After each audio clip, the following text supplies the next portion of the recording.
This cue from How to Train Your Dragon: The Hidden World does something new for the series. Can you hear it?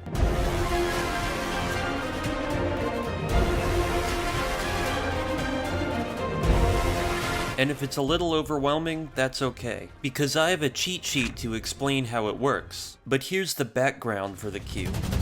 The track is With Love Comes a Great Waterfall, or as it's known in the new deluxe album, Into the Hole, in which Hiccup and Astrid are tracking Toothless, only to find where he disappeared to at the fabled entrance of the hidden world. Legends tell of a great waterfall, and dragons guarding the entrance to a hidden world. And this track does some things I've never seen anywhere else in this series. You've already heard the percussion that introduces the cue. Powell uses several new drums in this score: paper junes, bombos, and boobams, while his usual percussive beat from doll drums seems to be reserved for reprises of Test Drive. The drums set a steady beat, with each playing its own rhythm, the bombos and taikos also hitting a rim shot. Together they set the pulse, followed by the brass. Instead of playing a theme or holding a chord, horns and trumpets play this strange, seemingly disorganized rippling of triplets. But it's harder to hear underneath the percussion. They're not just quiet, they're in smaller groups. I just made a video on the brass, especially the trumpets, and how they're divided. This cue sometimes breaks that rule, or at least it does something new.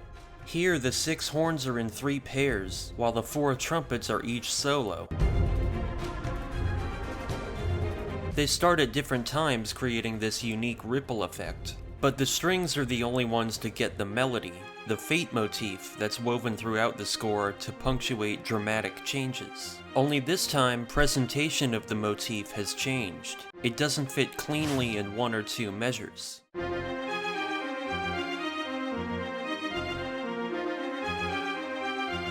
It flows over into the next one and seems to start at a different point each time,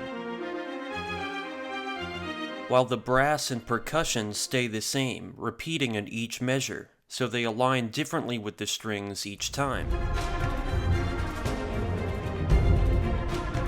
It's disorienting and your ear doesn't know what to follow, just as the characters are entering uncharted territory, discovering something new at the entrance of a world humans have never entered.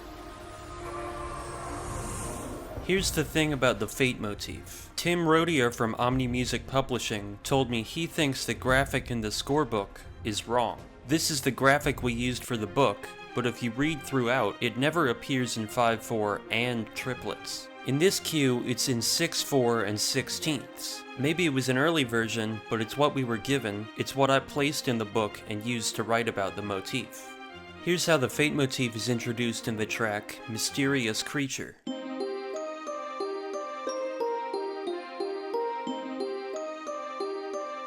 And a more complete version in Exodus.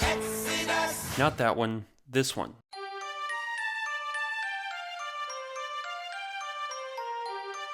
Tim gave me something that cleared things up a little. A page from the book with his annotations, marking the beats, clarifying the complex rhythm, which makes it easier to see each brass instrument cues on one of the 6 beats.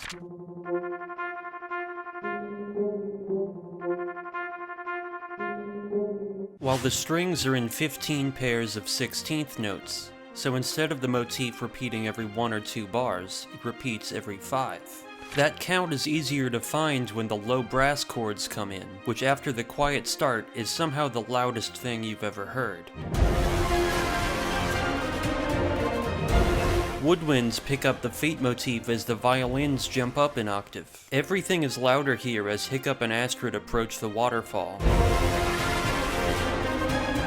Then on the cut to the wide shot, it escalates into the hidden world theme.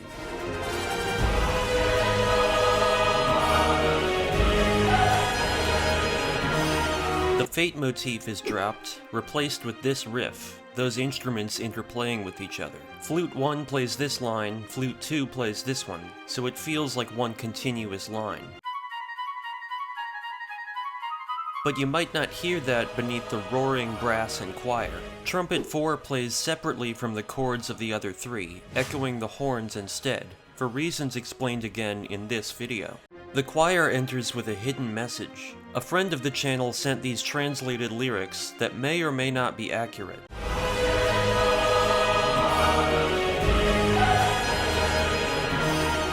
The Latin lyrics foreshadow the dragon's return to their ancestral home.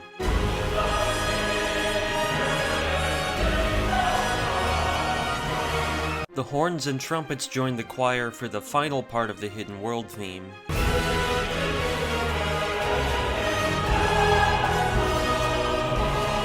As the characters go into the hole. Tim says Powell thinks in complex rhythms that provide constant forward momentum. You get that in the percussion alone, but the unique brass and string rhythms push it forward even more. And this is only the entrance, the front door to the hidden world. Things get even stranger inside.